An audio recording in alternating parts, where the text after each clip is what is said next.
رضيت بالله ربا وبالإسلام دينا وبمحمد نبيا ورسولا رب زدني علما وارزقني فهما.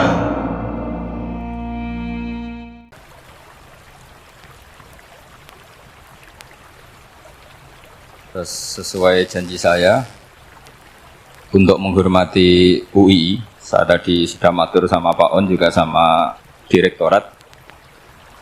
UI adalah kampus yang didirikan oleh para ulama, para profesor, sehingga sudah seharusnya setiap makalah ilmiah itu ada referensinya, ada marojeknya. Dan yang dipakai di seluruh dunia, di semuanya, untuk ulumul Quran itu yang paling pokok pakai kitab Al-Itqan. Al-Itqan fi ulumil Quran, karangannya Imam Suyuti. Sebelum saya terangkan teks persisnya, itu ada sekian problem dalam memahami Quran, terutama kalau lewat terjemah. Problem itu bisa gawat betul, bukan gawat-gawatan tapi gawat betul. Misalnya ada ayat begini dan terjemahnya pasti begini. Fa'ai nama tuwalu fatamma wajibah. Kamu menghadap mana saja, di arah manapun, di sana ada ridhonya Allah. Itu kalau hanya pakai terjemah, tentu menjadikan kita sholat bisa menghadap ke timur, ke barat, ke utara, dan ke apa? Selatan. Saya cerita sedikit tentang asbabun nuzul. Memang tema sekarang tentang asbabun nuzul. Dulu Rasulullah SAW ketika di Mekah itu sholat menghadap Ka'bah. Tapi setelah pindah di Madinah, di mana Madinah itu ada komunitas Yahudi dan Nasrani, Rasulullah itu menghadap ke Baitul Maqdis, kira-kira 16 bulan. 16 sampai 17 bulan. Semua riwayat itu kisarannya hanya 16 sampai berapa? 17 bulan. Sehingga orang Yahudi itu bilang begini, Muhammad ini baiklah, meskipun dia membawa agama baru, tapi kiblatnya masih ikut kita, masih baik kan?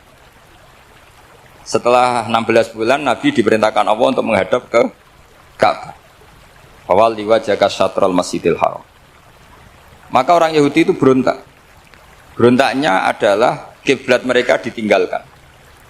Cara berpikir orang Yahudi itu kiblat mereka ditinggal. Sehingga mereka bilang mawallahum an qiblatihim allati kanu 'alaiha. Apa yang menjadikan umat Islam berpaling dari kiblat Baitul Maqdis. Kemudian mereka provokatif betul. Ini perlu diperjelas. Provokatif. Bilang begini. Inna Muhammadan tahayyara fi din. Muhammad ini bingung dalam beragama, sehingga habis ngomong A ngomong B, habis kiblat Ka'bah, kiblat Baitul Maqdis. Sehingga dalam banyak tarikh disebutkan peristiwa kiblat itu terbanyak melahirkan orang murtad, orang yang keluar dari Islam gara-gara provokasi orang Yahudi. Muhammad tahayyara fi din. Muhammad itu bingung dalam menentukan pilihan apa? Beragama. Kemudian walhasil singkat cerita akhirnya Nabi itu madhep Ka'bah. Apa yang terjadi mukjizat itu adalah bahwa agama ini agama yang mewakili semua agama sebelumnya yang masih orisinil. Yaitu Nabi akhirnya berargumentasi Ka'bah adalah kiblat yang asli, yang lebih tua. Terus mereka tanya, buktinya apa? Dijawab oleh Quran, fihi ayatum bayyinatum maqamu apa? Ibrahim. Ka'bah bukti tertua adalah di situ ada makam Ibrahim. Makam itu jejak kaki. Ya kalau bahasa Indonesia makam itu kuburan. Kalau dalam bahasa Arab makom itu jejak apa? Jejak. Sehingga diketahui oleh sejarah, dibuktikan di situ ada jejak kaki siapa? Nabi Ibrahim. Sementara nisbatnya Baitul Maqdis itu adalah kepada Nabi Musa dan Nabi Harun. Yang ini adalah turunan dari Nabi siapa? Ibrahim. Hikmahnya apa? Begini, sebagai bukti bahwa Baitul Maqdis pernah menjadi poros Islam atau poros Tauhid, maka Nabi Muhammad pernah disuruh menghadap ke Baitul Maqdis. Buat inget-ingetan kalau ini pernah menjadi poros apa? Tahu? Tapi tetap tua-tuaan masih tua apa? Ka'bah. Kenapa tua Ka'bah tadi? Karena Ibrahim adalah Abul Anbiya, bapak dari para. Dan di situ ada jejak kakinya. Fihi ayatum bayyinatum maqam. Bukti itu belum cukup. Dibuktikan lagi bahwa Ismail kecil itu hidupnya di Ka'bah. Kita tahu sa'i bainas Shafa wal Marwah adalah karena Siti Hajar sedang mencari apa? Jadi ada bukti sekian, bukti empirik bahwa Ibrahim itu kiblatnya itu Ka'bah, bukan Baitul. Sehingga ada kata-kata fihi ayatum bayyinatum maqamu.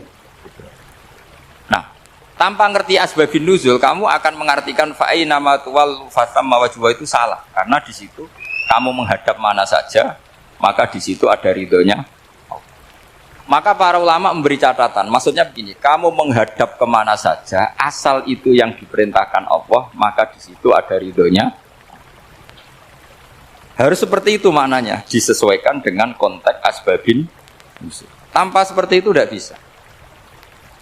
Dan masih banyak lagi kepentingan tentang asbabin nuzul. Jadi problem sekarang adalah banyak mufassir yang hanya mengartikan dari terjemah. Itu bahaya sekali. Jika ada orang yang menikah secara mut'ah, itu kan mirip kayak transaksi zina. Mereka berdalil famastamta'tum bihi minhunna fa'atuhunna ujurahun. Perempuan yang sudah kamu nikmati, yang penting kamu bayar. Terjemahnya seperti itu. Karena ujur itu jamaknya ujroh. Itu fatal sekali. Padahal ayat itu begini, settingannya begini, setting siakul kalamnya atau asbabun nuzulnya begini. Ini sekaligus, memang saya sengaja ngaji dengan tema yang berat untuk penghormatan pada yang ngaji. Kalau temanya ringan kan kayak TPG. Jadi ini supaya gue keren-kerenan, ini ada doktor Pak Oni pernah dekan Fakultas Hukum. Jadi kalau saya nanti salah tinggal ditangkap saja, gampang kan? Tapi nangkap saya berurusan dengan Tuhan. Jadi kalau orang dekat Allah itu yang tanggung jawab itu Allah. Jadi dia bisa menang di kepolisian tapi kalah di hukum Tuhan. Jadi, berhadapan-hadapan dengan saya. Begini asbabun nuzulnya begini. Wal muhsanatu minan nisa yang awal juz 5 itu, ya kita santai aja. Yang awal juz 5 itu sebetulnya maktuf, diatafkan pada ayat hurrimat alaikum ummahatukum wa banatukum wa akhwatukum wa ammatukum wa kholatukum wa banatul akhi wa banatul ukhti. Jadi perempuan yang haram dinikah itu ada 7. Yang faktor nasab, yaitu siapa? Ibu, putri, saudara putri, bulik dari bapak, ammah itu bulik dari bapak, kholah itu bulik dari ibu, keponakan dari saudara lelaki, keponakan dari saudara perempuan. Ini disebut haram karena nasab gen. Kalau orang Jawa bilang hanya 4 karena ngitungnya bulik baik dari bapak maupun ibu. Kalau orang Jawa bilang kan bulik terus keponakan dihitung 1. Padahal ada keponakan dari saudara lelaki, ada keponakan dari saudara apa? Perempuan. Wa banatul akhi wa banatul ukhti. Terus kedua haram karena rodok. Kita tahu dalam hukum Islam rodok adalah sama dengan nasab. Jadi ibu yang pernah menyusui kamu berarti jadi ibu kamu, dan saudara sepenyusuan berarti menjadi saudara kamu. Ini disebut wa ummahatukumul lati arda'nakum wa akhwatukum minar rodok. Terus ketiga haram karena musoharoh, karena besanan.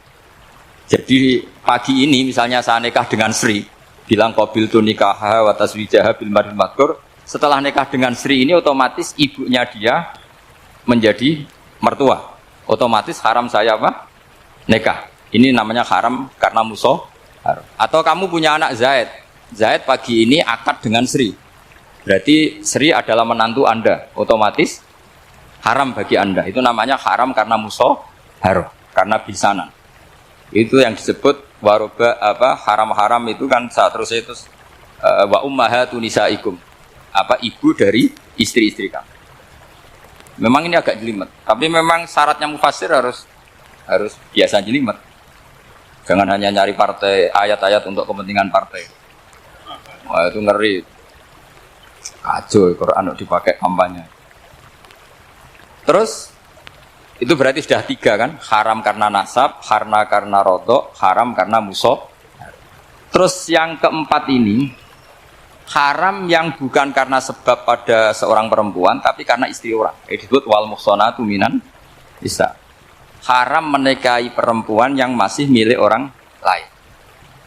Nah, orang lain yang menikahi ini, istilahnya Allah adalah lelaki yang menikahi perempuan ini adalah lelaki sing muhsinina ghairu musafihin, secara nikah yang sah. Nah, nikah yang sah itu begini dalam hukum fikih Islam. Saya nikah dengan Sri, kalau hanya akad, itu saya wajib bayar mahar hanya separuh. Jadi kalau saya janji bayar 1 miliar, berarti wajib bayar berapa? 500 juta. Kalau janjinya 100 juta, hanya bayar 50 juta. Itu yang wajib bil akdi. Nanti wajib sepenuhnya nunggu bil jima. Kalau sudah hubungan intim, baru wajib 100%.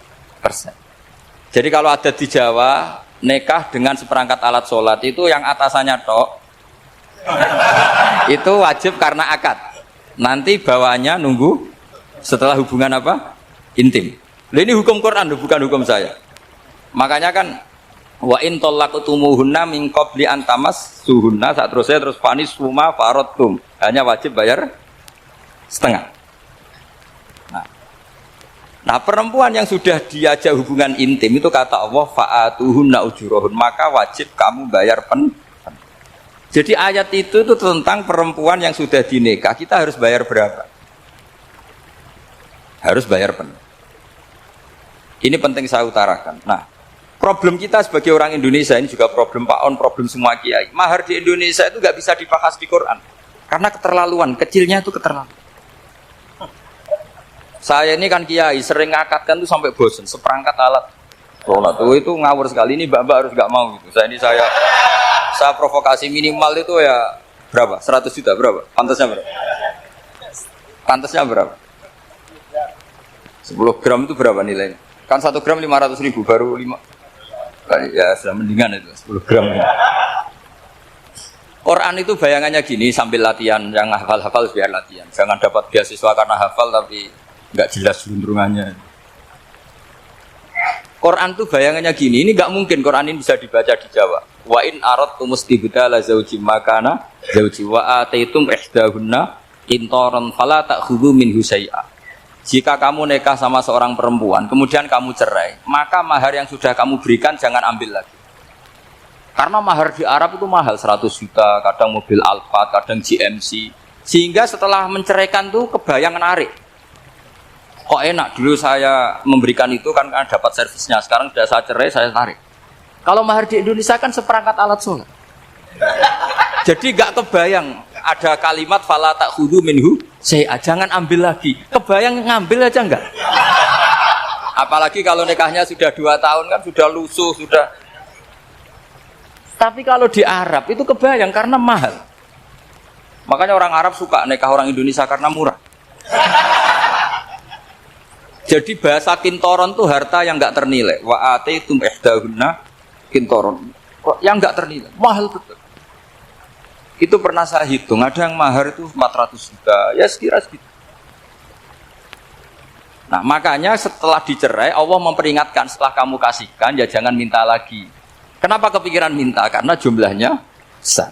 Kalau di Indonesia kepikiran nggak minta, nggak kepikiran, saking kecil. Seperangkat alat sholat, kadang 1 juta. 1 juta itu setelah hubungan intim, sebelumnya yang wajib hanya 500. Itu kan nggak kebayang. Makanya susah ngartikan Quran di Indonesia, kadang susah karena kadang terlalu. Itu pernah Sayyidina Umar radhiyallahu anhu pernah bilang begini, wahai para perempuan, mahar itu jangan mahal-mahal, kasihan para lelaki. Itu ada perempuan alimah, ya orangnya alim betul, meskipun nggak pernah sekolah di UI, tapi alim itu. Itu usul langsung gini, ya Amirul Mukminin, laisa dzalika laka ya Amirul Mukminin, waqad qala ta'ala wa ataitum ihdahunna qintaran. Kamu hanya seorang Amirul Mukminin, tidak berhak bikin aturan pembatasan mahar. Allah saja tidak batasi, kenapa kamu batasi? Sehingga dulu yang namanya nikahnya Sulaiman Agung atau Jamaluddin siapa Ratu Agung, kalau hadiah ya sampai tas mahal itu. Ini kan dari bahasa Arab mumtaz mahal. Mumtaz itu istimewa, mahal itu dia punya istri yang sangat dicintai, dikasih hadiah mumtaz mahal. Terus ilat Jawa jadi apa? Tas mahal. Itu sama Mujid Ulil Albab kalah. Itu kalau cerai kan kepikiran minta lagi, dikasihkan yang baru. Tapi kalau di Indonesia tidak mungkin, karena apa tadi? Seperangkat alat sholat. Begitu nyari yang murah lagi. Yang bagus pitanya, bungkusnya yang bagus. Nah, maka nggak mungkin kita maknani Quran tanpa mengenal yang bernama asbabin. Karena makna ayat itu bisa kacau kalau kita tidak tahu asbabin. Yaitu kayak tadi makna fa'ina ma tuwallu fasamma wajhuhu. Itu maknanya kan kamu menghadap mana saja, boleh saja di sana ada ridhonya Allah. Berarti kan bisa ke timur, ke selatan, ke utara, ke barat. Itu bahaya betul. Sehingga kata ulama harus mengkaji asbabin supaya porsi ayat ini sampai semana jauhnya itu kita tahu. Tanpa tahu itu tidak bisa. Begitu juga menyangkut kiblat. Sekarang saya tanya, kemarin kan ramai dulu di Kemenang, kiblat semuanya diukur dengan GPS, terus beberapa masjid dikomentari salah, karena diukur pakai apa?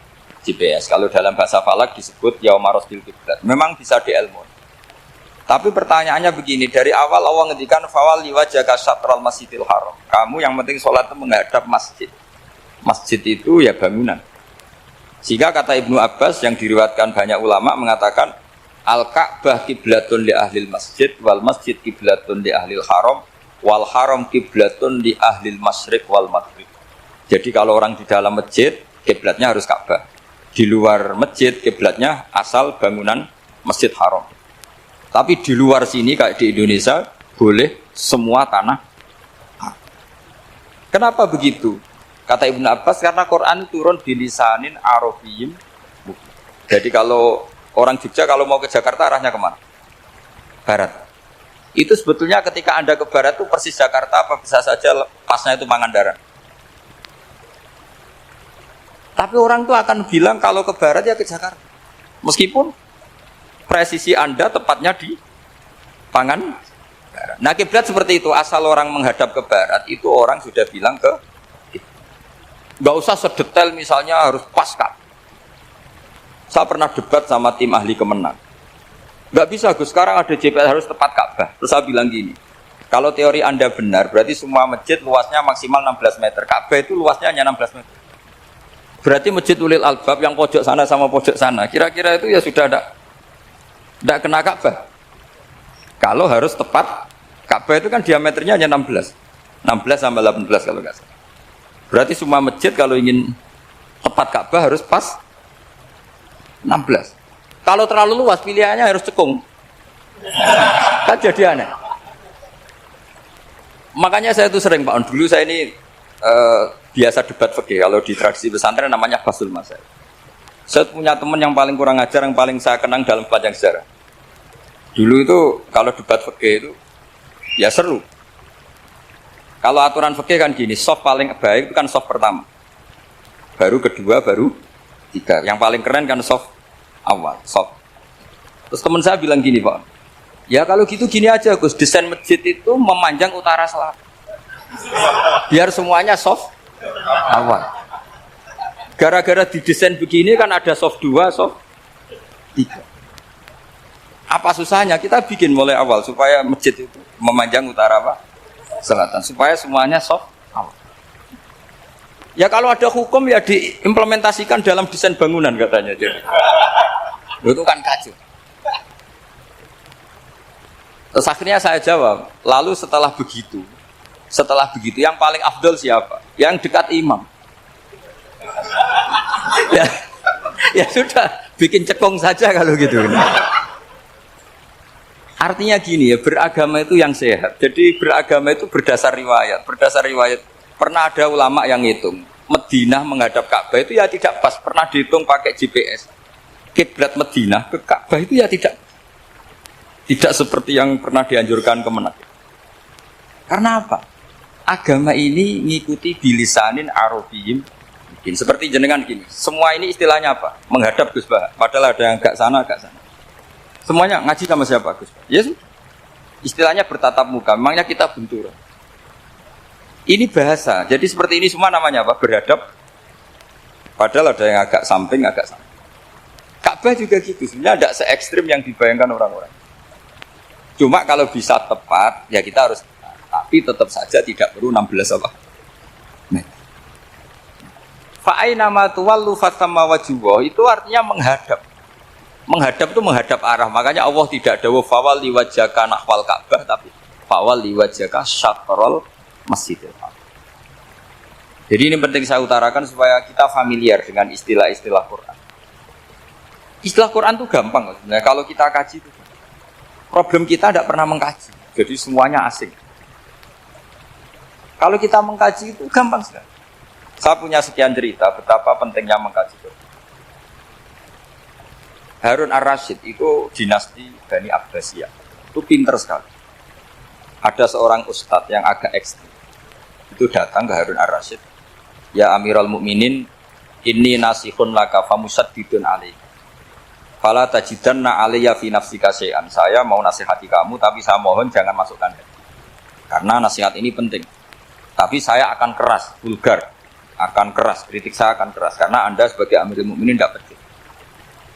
Apa kata Amirul Mukminin Harun Ar-Rasyid? Uskut ya Ustadz. Sebagai riwayat uskut ya jahil. Kamu itu Ustadz bodoh, tidak usah banyak omong. Terus ditanya, kenapa saya bodoh? Terus dibacakan ayat faqula lahu qaulal layyina la'allahu yatadzakkaru aw yakhsha. Inna Allaha ta'ala qad arsala man huwa khairun minka ila man huwa syarrun minni. Wa ma'a dzalika qala ta'ala faqula lahu qaulal layyin. Allah pernah menugaskan seorang yang lebih baik ketimbang kamu, yaitu Musa dan Harun. Musa dan Harun adalah seorang nabi. Kepada orang yang lebih buruk ketimbang saya, yaitu Fir'aun. Itu saja etikanya faqula lahu qaulal layyin. Kamu kalau ngomong yang halus, yang baik, yang berperadaban, kok kamu sama saya mau kasar? Akhirnya ustadznya ternyata pinter kamu, yes pinter aku. Jadi semudah itu. Allah itu menugaskan orang yang lebih baik ketimbang kamu, yaitu Nabi Musa, kepada orang yang lebih buruk ketimbang saya, yaitu Fir'aun. Itu saja ada etikanya. Kok kamu sama saya mau tambah etika? Mau main kasar hanya karena kamu merasa nasihat Anda benar? Jadi gampang sekali memahami Quran. Tapi lagi-lagi memang bagi ahlinya. Tapi ini saya bantu supaya sampean jadi ahli apa? Quran. Meskipun ngajinya sebulan sekali. Sudah sebulan sekali tidak punya kitabnya. Sudah. Jadi ulama dulu kalau belajar Quran itu gampang. Saya berkali-kali cerita. Yang kitab saya baca di rektorat namanya Syajaratul Ma'arif. Itu kalau cerita bikin judul itu enak sekali. Babuna fil ibad bikullil bilad. Bab seseorang di mana saja hidupnya harus bermanfaat. Terus dalilnya itu hanya mengutip makalahnya Nabi Isa, wa ja'alani mubarakan ainama kuntu. Ciri utama seorang nabi apa? Saya di mana-mana adanya berkahi orang lain. Jadi berkah bagi orang lain. Maksudnya tidak jadi problem bagi orang lain. Artinya kamu hidup entah di Jogja seperti Pak Ono orang Jember, saya orang Rembang. Hidup di Jogja manfaat, di Jember ya manfaat, di mana-mana. Saya pernah di Korea seminggu ya manfaat. Saudara kita TKI yang di Korea manfaat, di sana bikin masjid, bikin apa. Karena ngendikane Allah menceritakan Nabi Isa siapa? Wa ja'alani mubarakan ainama kuntu. Saya adalah orang yang di mana-mana berkah. Artinya manusia eksistensinya harus seperti itu, hidup di mana saja. Gampang sekali mah. Pernah Imam Syafi'i ditanya, kalau kamu nggak kehilangan air atau nggak ada air di satu daerah, cari-cari dulu sampai nggak ketemu. Setelah nggak ketemu air, baru kamu boleh tayamum. Imam Syafi'i ditanya, apa dalilnya harus mencari dulu? Kalau nggak ada air ya langsung tayamum saja. Kenapa harus nyari-nyari dulu? Jawabnya Imam Syafi'i itu gampang sekali. Qala ta'ala falam tajidu ma'an. Kemudian kamu tidak menemukan, di mana-mana tidak menemukan setelah mencari. Kalau belum mencari namanya tidak tahu. Kan ayatnya kan falam tajidu ma'an. Kemudian kamu tidak menemukan air. Tidak menemukan tuh nyari dulu apa langsung ambil sikap? Nyari dulu baru kesimpulannya tidak ketemu. Kalau belum pernah nyari namanya tidak tahu. Segampang itu ulama dulu memahami Quran karena konstruksinya utuh. Yaitu mereka tahu betul bahwa Quran itu bilisanin Arabiyim. Ketika Futuhat Syam dulu itu dikuasai tentara Romawi. Era Sayyidina Umar Futuhat. Yerusalem dikuasai tentara Islam. Itu awal Sayyidina siapa? Umar radhiyallahu anhu. Ketika Futuhat mau ada pesta besar-besaran. Tapi Umar menolak. Ketika menolak, kenapa Anda menolak? Beliau hanya baca ayat Inna Allaha ta'ala ayyara qauman faqala adhabtum thayyibatikum fi hayatikumud dunya. Allah itu mengkritik satu komunitas kaum yang zaman di dunia menghabiskan semua kenik. Maka kita tidak perlu syukuran besar-besaran. Jangan-jangan jatah kita di akhirat kita habiskan di dunia. Adhabtum thayyibatikum fi hayatikumud. Semudah itu ulama. Rasulullah pernah dahar, pernah makan karena 3 hari gak makan Cara di Indonesia nggak makan nasi, nggak makan daging sudah lama sekali. 3 hari Nabi itu hanya makan kurma dan air putih. Pernah Nabi nggak makan roti sampai 3 hari. Kalau Indonesia mungkin nggak makan nasi. Di hari ketiga ada sahabat yang berbaik hati, Nabi disembelihkan kambing, dipotongkan kambing, Nabi disuruh dahar. Itu baru dahar setengah piring Nabi berhenti. Ketika ditanya, setengah piring itu kan sudah kuat untuk sholat, untuk apa sudah. Ditanya, ya Rasulullah kenapa berhenti? Bukankah engkau tidak makan ini 3 hari? Nabi menjawab, walatus alunna yauma idzin anin naim. Semua nikmat yang saya rasakan nanti ada pertanggungjawabannya. Makanya saya tidak ingin banyak. Wah itu kalau diterapkan di sini nggak populer. Makanya saya tahu gayanya ngaji Quran itu nggak siap dengan konsep-konsep Quran ini. Jadi segampang itu orang. Nah karena apa ya itu tadi? Mereka tahu asbabun nuzul. Quran itu diturunkan dalam konteks apa? Lafat ini arahnya kayak apa, mutlak muqayyadnya kayak apa, muhkam mutasabihnya kayak apa, nasah mansuhnya kayak apa. Nah sedikit saya cerita ini mungkin contoh terakhir supaya agak lama-lama, nanti bingung kalau lama. Yang bingung ya saya bingung cara memahamkan. Jadi kalau guru itu kan bingung cara memahamkan, kalau murid bingung cara memahami. Nggak tahu tingkat kebingungannya sama. Kalau guru itu bingung cara memahamkan. Kalau murid bingung cara. Jadi ini pertemuan 2 kelompok bingung. Yang satu bingung cara memahamkan, yang satu bingung cara. Kalau orang ekstremis bingung cara merusak suasana. Itu enggak benar itu. Ada loh. Rasulullah itu nabi. Itu paling pusing yang ngadepi orang-orang yang ekstrim. Karena apa? Cara berpikir itu lompatannya itu enggak tertib. Jadi Nabi itu cara berpikir itu kecerdasan nubuah. Sementara orang ekstrim cara berpikir itu kecerdasan nafsu. Bukan kecerdasan manusia. Kalau manusia masih baik nafsu.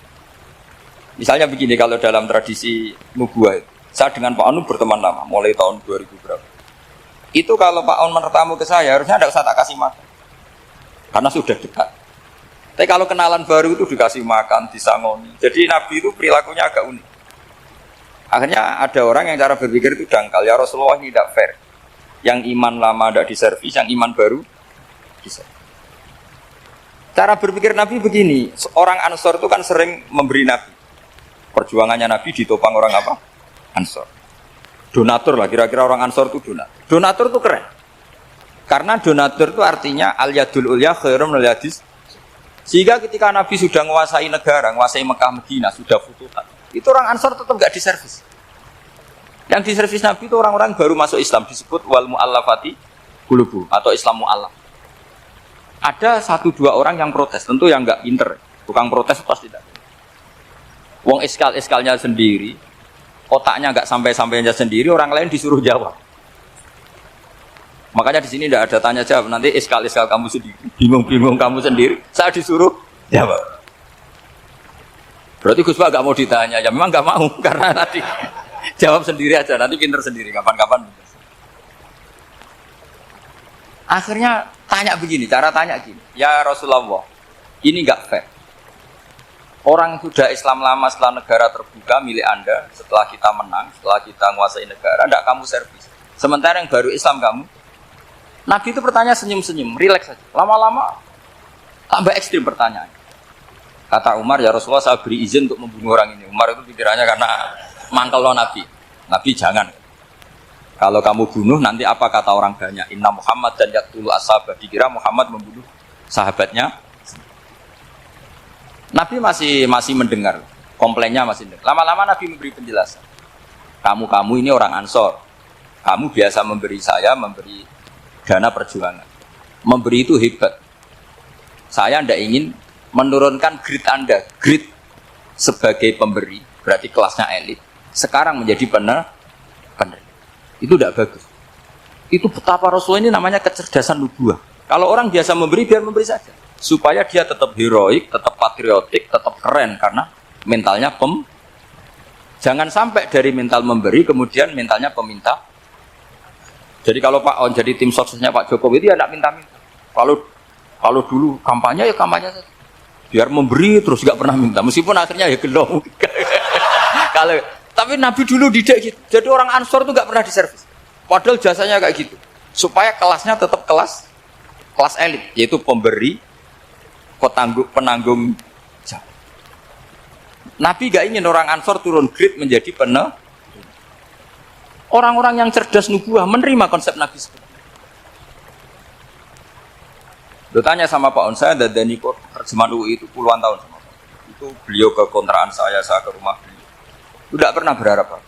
Saya sangat terbuka. Bukan apa-apa ya, kalau ingin memberi saja. Kontribusi saya pada Al-Quran. Saya tidak kepikiran mendapatkan. Supaya heroik. Tapi orang-orang yang cerdas amatir tadi, ini gak fair. Wong yang memberi lama kok dapat servis sedih. Nah, sekarang itu problem zaman akhir sudah mulai seperti itu. Nah, orang ini namanya Dzul Khuwaisirah. Ini yang nanti punya anak turun Khawarid. Khawarid itu orang yang ibadahnya hebat, tapi cara berpikir tentang buah salah. Nah, orang lagi Khawarid itu orang ibadahnya hebat, tapi cara berpikir nubuah. Nubuah itu unik. Nubuah itu cara berpikir tadi. Apa ya? Melihat sesuatu yang benar biar benar terus. Yaitu tadi, mental memberi itu ya biar memberi terus, tidak usah di-share. Maka ketika Abu Bakar jadi Khalifatul Rasulillah, itu ada sistem kepegawaian. Itu gajinya Umar yang sudah Islam lama, gajinya Abu Bakar yang sudah Islam lama. Itu sama Abu Sufyan sama, padahal Islamnya Abu Sufyan baru setelah Fatih Mekah, kira-kira baru setahun. Terus diprotes sama orang-orang, ini Islam lama kok gajinya sama Islam yang baru setahun kok sama. Kata Abu Bakar, fadha'iluhum indallah, mereka punya kelebihan Islam lama itu indallah, nanti balasannya biar surga. Kalau di dunia sesuai profesinya. Artinya profesi kalau penjaga kantor ya berapa, kalau dosen berapa, pokoknya ya sudah. Dan itu diterima oleh sahabat, semuanya nerima konsep itu. Era Umar agak dibalik. Abu Sufyan kira-kira gajinya 1 juta, yang lainnya yang menangi Nabi mulai awal gajinya 10 juta. Ditanya, ya Umar, kenapa ini jadi rubah seperti kebijakan Abu Bakar, tidak seperti Abu Bakar? Jawabnya Umar lucu.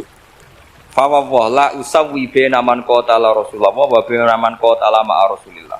Demi Allah saya tidak akan pernah menyamakan orang yang dulu merangi Rasulullah yaitu Abu Sufyan dengan orang sing selawase dari Rasulullah yaitu Sayyidina Ali dan sebagainya. Ini penting. Artinya ketika gajinya orang saya seperti Ali radhiyallahu anhu itu tinggi itu bukan karena lamanya Islam, tapi karena lamanya iman.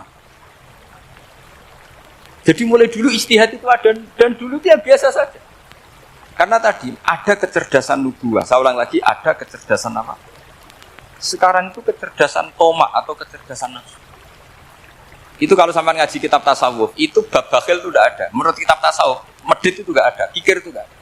Yang ada itu tomak. Tomak itu berharap dikasih orang lain.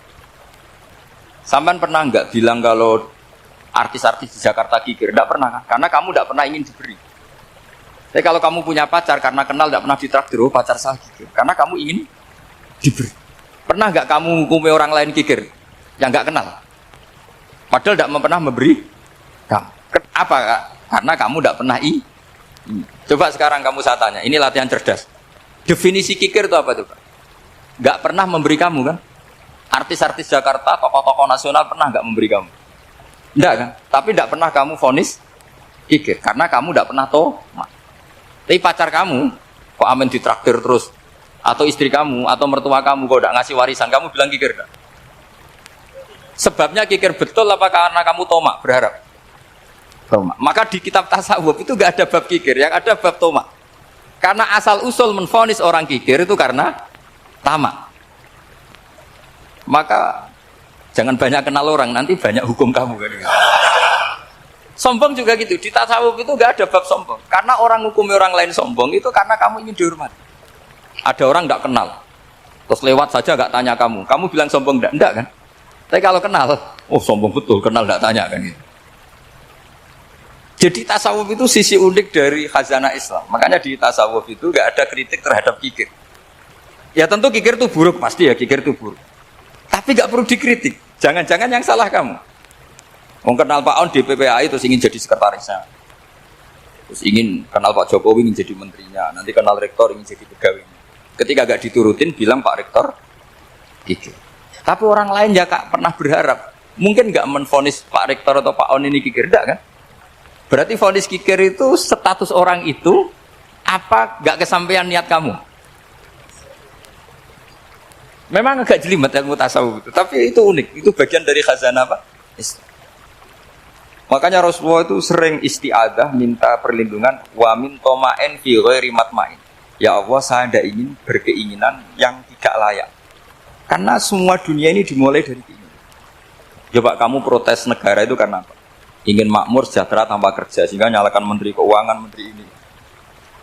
Makanya kalau guyonannya ulama tasawuf gini, tak beri bocoran. Guyonannya orang tasawuf, gini guyonannya.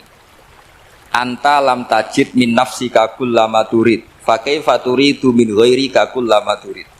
Kamu yang punya keinginan saja tidak bisa memenuhi apa yang kamu inginkan. Kenapa keinginan itu kamu timpakan ke orang lain untuk memenuhi kamu? Wong kamu yang punya keinginan saja tidak bisa mewujudkan. Kenapa keinginan Anda kamu timpakan, bebankan orang lain untuk memenuhi keinginan Anda? Misalnya kamu, Gus saya ini goblok, tolong pinterkan. Wong kamu yang ini saja tidak bisa. Kok menyuruh saya? Jadi kalau tiap tasawuf itu unik. Seperti kamu mencintai istri tulen, itu ingin kan dicintai istri tulen. Kamu sendiri kan nggak bisa cinta tulen, masih pelengahan sana sini. Kamu pacaran, ingin pacar kamu setia. Ternyata kamu bikin sekian alternatif. Kalau putus ini punya ini, putus ini. Tapi kamu ingin ini setia kan nggak fair. Makanya guyonanya orang tasawuf itu, anta lam tajid min nafsika kullama turid, fa kaifa turidu min ghairika kullama turid. Gampang tuh apalane, pokoknya ratrit gitu aja gampang. Jadi kamu yang punya keinginan saja tidak bisa memenuhi. Kok orang lain disuruh memenuhi? Jika orang tasawuf itu malu betul. Misalnya saya kok ingin Pak On takdim sama saya itu kurang penggawean. Kalau saya ingin ditakdimi saya menakdimi diri saya sendiri. Makanya berbahagialah orang yang ngilu terus saya ganteng sendiri ya Allah. Saya kaya sendiri. Menunggu orang lain bilang kamu kaya itu repot. Menunggu orang lain bilang kamu hebat itu, ya sudah bilang aja, ya Allah saya hebat, ya Allah saya ganteng, ya Allah saya cantik. Daripada menunggu orang lain bilang apa? Cantik. Jadi ilmu tasawuf itu unik. Jadi kalau fikih itu yang dikritik itu kikir. Kalau tasawuf enggak toma. Karena orang yang kamu vonis kikir itu jangan-jangan tidak kikir, tapi mementingkan yang lebih penting. Misalnya ada teman yang tidak pernah naktir kamu, ternyata punya ibu sakit, uangnya dianggarkan untuk ibunya yang sakit, atau anaknya sekolah, atau keluarganya masih butuh dia, sehingga sama teman dia kikir. Hakikatnya kikir apa mementingkan yang penting? Tapi kamu karena gak pernah ditraktir menvonis kikir. Nah, ini pelajaran. Jadi makanya yang dianteni ilmu tasawuf itu toma, tamak tadi kalau dalam bahasa Indonesia, bukan kikir. Karena vonis kikir itu akan disematkan orang yang tidak kesampaian hajatnya. Pokoknya bapak saya itu, keluarga kiai itu ajarannya. Yang penting jangan berharap dari orang lain. Ini Pak On saksinya, saya dulu benahin terjemah itu nggak pernah ingin diperlakukan seperti itu. Yang ngaji aja. Karena pikirannya keluarga kiai itu sederhana. Kalau ngamal ya ngamal saja. Ngamal itu heroik. Makanya buyut-buyut kita semua ini kan pahlawan semua. Membela negara Indonesia jadi merdeka. Yang nggak pernah kebayang jadi presiden menteri. Tapi sekarang nggak, ngamal sedikit saja harus jadi menteri jadi. Ini bahaya kalau dalam kelangsungan bernegara karena orang biasa transaksional. Awal negara ini dibangun berdasar heroik, bukan berdasar apa? Transaksi. Tapi sekarang orang akan membiasakan itu. Apa-apa itu transaksional. Ini tidak bagus untuk kelangsungan bernegara. Apalagi kelangsungan beragama. Sehingga seperti saya ini masih punya desa-desa binaan di Sragen, di pedalaman Papua sekalipun. Saya punya santri banyak di Papua. Itu kalau cerita itu unik-unik. Itu mau Jumatan, itu nggak ada orang 40. Sudah datang setengah 12, itu datangnya 3 jam. Di situ mau ketemu santri 3. Semua, karena ya akhirnya mereka tanya gini Pak. Pertanyaannya itu, Gus, boleh nggak Jumatan orang 3? Secara fikih Syafi'i kan harus orang 4. Kemudian mereka tak bilang buat sholat duhur saja. Mereka nggak mau. Wong Jumat-Jumat kok duhur. Harinya kan Jumat, masa sholatnya? Sehingga kita yang jadi kiai akhirnya nyari fikul madzhabil arba. Nyari fikih madzhab. Ternyata Imam Malik membolehkan orang 6. Ada yang bilang 12. Yang penting keceluk jamun. Jamun itu kelompok. Kalau 3 kan belum keceluk apa? Belum disebut apa? Oh.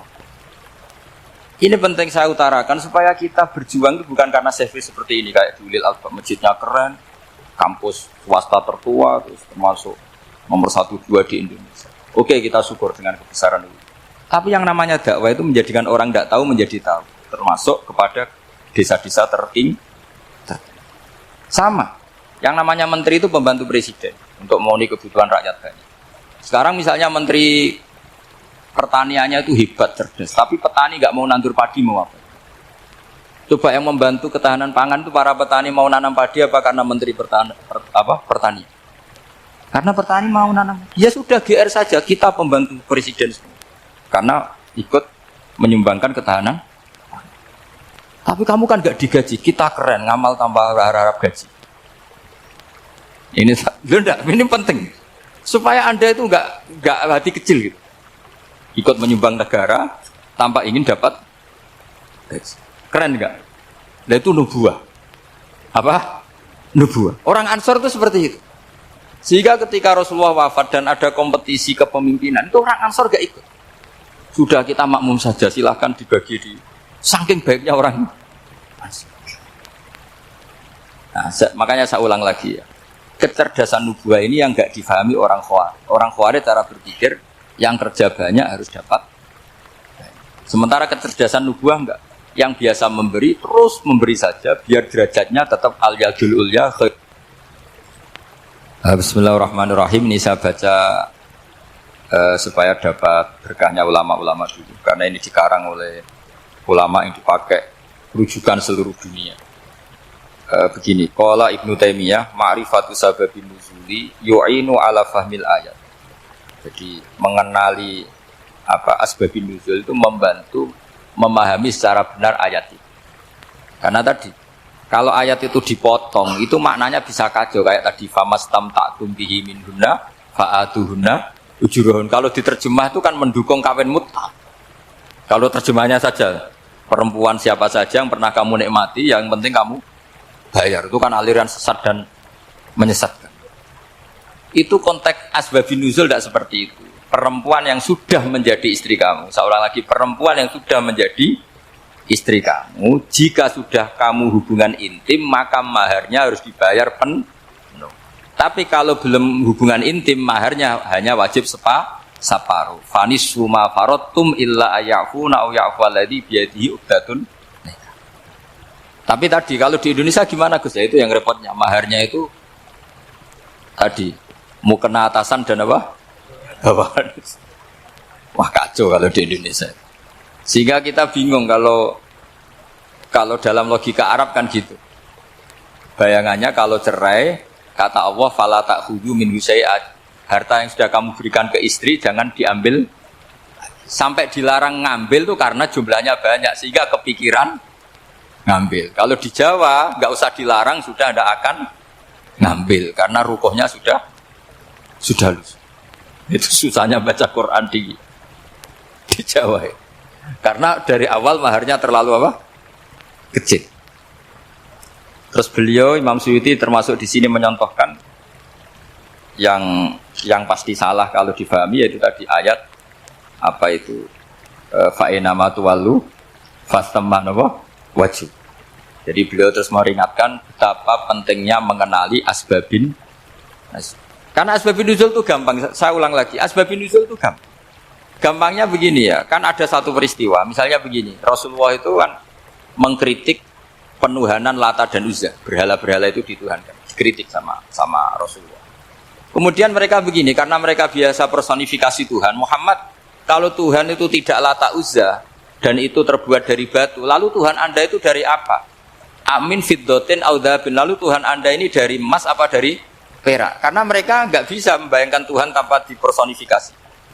Terus Allah menurunkan qul huwallahu ahad, Allahus somad, lam yalid wa lam yulad wa lam yakul lahu kufuwan. Karena otaknya mereka sudah begitu, yang namanya Tuhan itu harus dipersonifikasi. Makanya saya kemarin di Korea seminggu, cerita yang paling unik gini Pak On, ada bos Islam, ada bosnya TKI yang baik. Mereka mengizinkan pekerjanya sholat. Bareng sholat tuh diingetin ke atas ke bawah, kok nggak ada arcanya. Sehingga setelah sholat dibilang, apa saya berikan berhala sekalipun? Karena nggak kebayang ada orang sholat kok tanpa berhala, tanpa Tuhan. Yang kamu sembah itu mana? Kok nggak ada? Apa tak belikan? Jadi unik.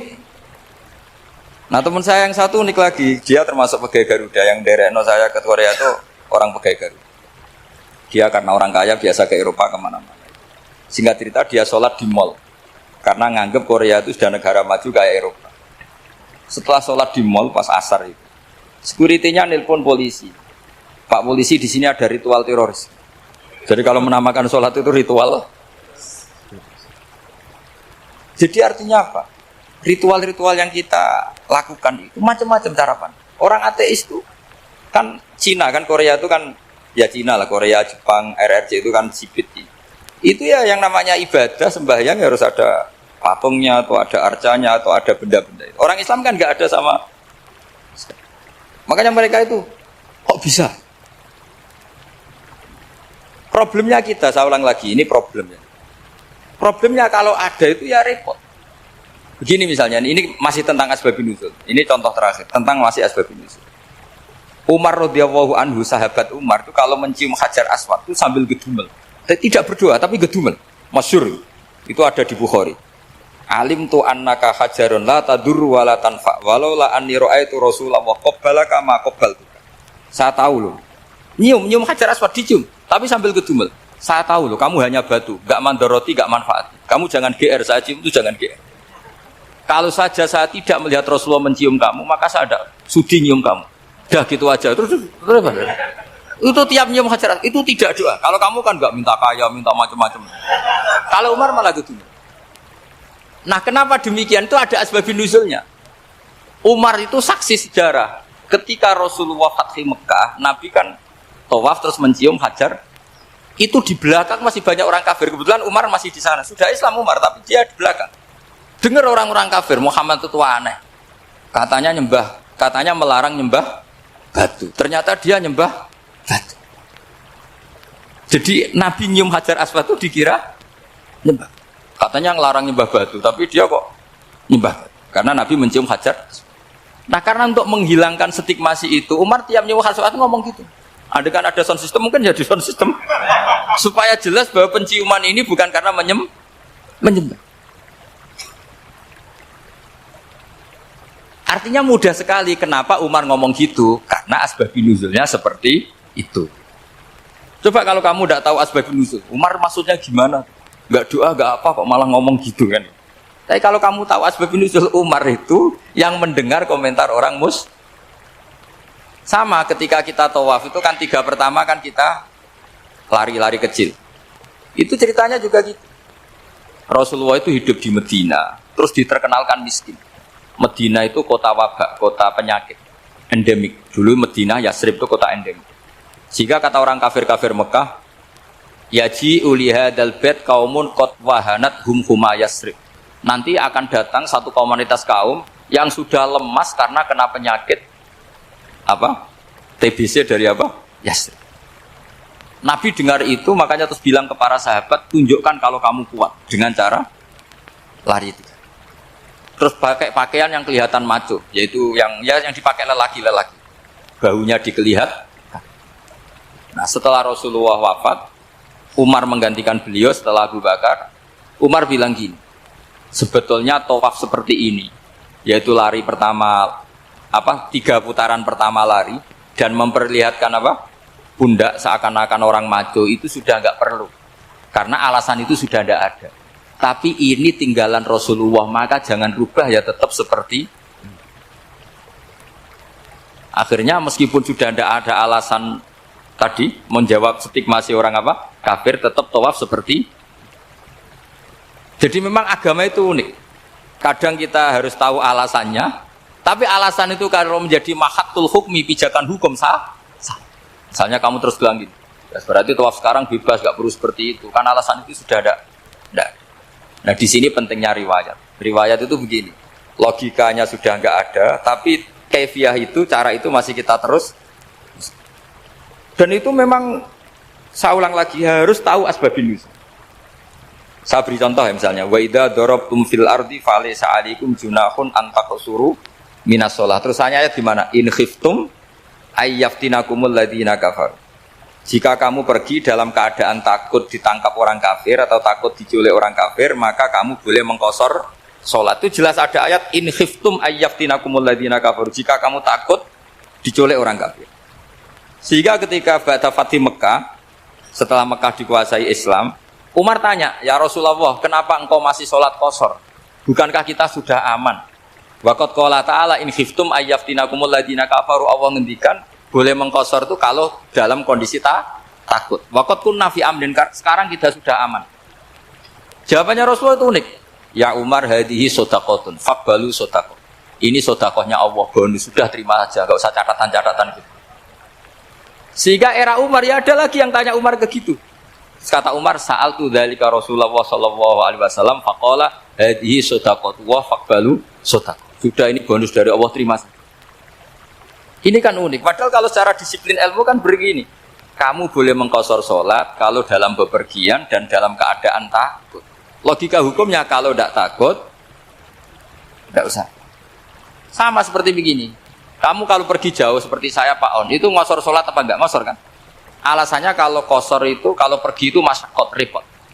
Sekarang pergi kita pakai Alphard, pakai Innova, bawa uang, disupirin, itu masyakot enggak? Enggak kan? Tetap boleh jamak enggak? Boleh. Sebenarnya kamu jamak itu karena pengetahuan hukum apa karena enak jamak? Kalau alasannya masyakot, kan sekarang sudah ada. Enggak repot. Ya sudah pakai hadis tadi, ini hadiah, terima saja. Jadi makanya agama itu riwayat. Tapi ada saja ulama yang agak balik loh. Agak balik loh gini, banyak juga ulama misalnya duwe gawe, ibunya sakit terus ribet jamak sholat. Kenapa? Ribet ngurmat ibu. Makanya ada saja kiai yang duwe gawe mantu itu terus jamak sholat, tapi jangan ikuti. Tapi ada saja karena alasannya jamak itu karena apa? Repot. Ya ada saja, tapi ya jangan ditiru. Cuma saya ini cerita analisis hukum itu memang agak-agak unik. Jadi tadi kadang Nabi itu ditanya, ya Rasulullah, kita dulu boleh jamak qashar ini kan karena in khiftum ayyaftinakumul ladzina kafaru, takut diancam orang kafir. Sekarang aman, kenapa tetap jamak? Jawabannya Nabi, ini hadiah, terima saja. Ya ada sahabat yang bantah, kenapa Nabi? Allah itu zat yang baik, kalau sudah ngaji bonus nggak pernah ditarik lagi. Makanya Nabi kalau berdoa itu unik. Ya, siapa yang disiksa di dunia karena dosanya, fawwahu akramu min ayyus sanniya uqubatahu fil akhir. Kalau ada orang salah kok di dunia sudah dikasih sanksi, Allah itu lebih mulia untuk mengulang nanti di akhirat. Akram itu Allah terlalu mulia, maksudnya orang kepikiran wis males ya selesai, tidak akan di. Kalau sampean kan enggak, masih ingin lagi. Jadi itu cara berpikir nubuah. Jadi berpikir nubuah itu beda. Ada orang pas sujud diinjek sama orang fasik, diinjek, kemudian si yang sujud tadi, wawah la yaghfiru wallahu laka, demi Allah tidak akan ngampuni kamu. Itu langsung Allah memberi wahyu sama Nabi di zaman itu. Bilangin yang sedang sujud itu, dia harus minta maaf sama saya, kata Allah. Man dzalladzi yata'alla ala fulan, dia bersumpah bahwa Allah tidak akan memaafkan orang itu harus diralat. Nabinya iskal, kenapa ya Allah? Yang Tuhan itu saya ini punya sifat dua, bisa menyiksa dan bisa memaafkan. Kenapa dia milih sifat saya satu tidak memaafkan? Akhirnya apa? Orang yang nginjek tadi sama Allah dikasih tobat dan jadi orang soleh. Jadi itu makanya kamu nggak boleh jadi orang ekstrim nyifati Allahnya satu. Nggak boleh, Allah tetap bisa yaghfiru liman yasha wa yu'adzibu. Sifatnya Allah dua ya tetap dua, nggak boleh kamu pilih satu. Misalnya kamu kan biasanya gini, yang ghafur untuk kamu, yang sadidul uqab untuk orang lain. Mesti kelakuannya sampean kan begitu. Tidak boleh seperti itu. Rasulullah kayak apa bencinya sama Wahsy? Karena Wahsy itu qatilul Hamzah. Yang membunuh Sayyid Hamzah siapa? Itu bencinya bukan main Rasulullah. Sampai maksud-maksud Wahsy. Tapi sama Allah malah diturunkan ayat laisa laka minal amri syai'un aw yatuba alaihim aw yu'adzib. Muhammad, meskipun kamu kekasih saya itu tidak wilayah kamu, maafkan atau enggak, terserah saya, kata Allah. Ternyata betul, malah Wahsy dikasih tobat. Nah sekarang enggak, orang itu nyifati Allah sama orang lain syadidul iqab, kalau sama dirinya enggak boleh seperti itu. Allah ya sifatnya tetap. Jadi boleh kamu misalnya berdoa, ya Allah mbak yang cantik itu semoga dapat jadi istri saya. Mbaknya juga boleh berdoa, ya Allah naudzubillah min dzalik. Jadi ini adu kekuatan, nanti terserah nanti Allah pihak yang mana. Kayaknya Mia yang perempuan mungkin. Karena kasihan kan kalau cantik dapat orang apa? Jelek. Saya tuh andaikan boleh fatwa fikih, yang saya haramkan tuh orang jelek dapat orang jelek. Karena kasihan anak-anaknya, tahu-tahu jelek banget. Jadi kan kasihan itu. Jadi dalam Islam itu seperti itu. Jadi apapun benci kita sama musuh kita, Allah bisa saja memperlakukan musuh kita secara baik. Karena Allah itu yaghfir. Tetap kita harus sifati Allah yaghfiru liman yasha wa yu'adzibu. Jangan karena kita benci seseorang seakan-akan Allah sama dia pasti yu'adzib. Pasti menyek. Itu yang dicontohkan Allah kepada Rasulnya, itu beliau tidak cocok sama Wahsy, malah Wahsy dikasih petunjuk.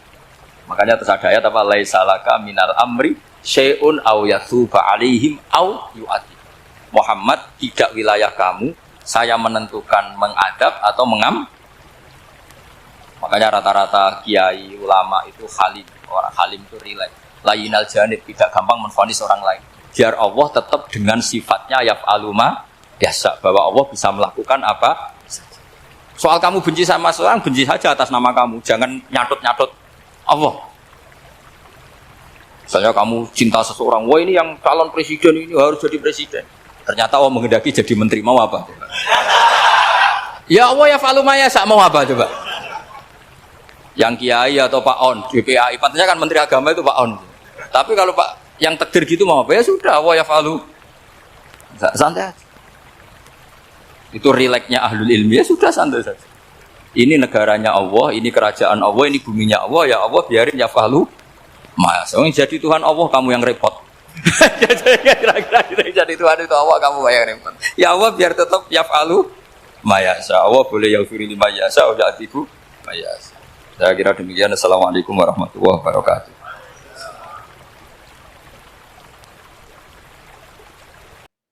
Allahumma inni astaudi'uka ma 'allamtanihi fardudhu ilayya 'inda hajati wa la tansanihi ya rabbal alamin.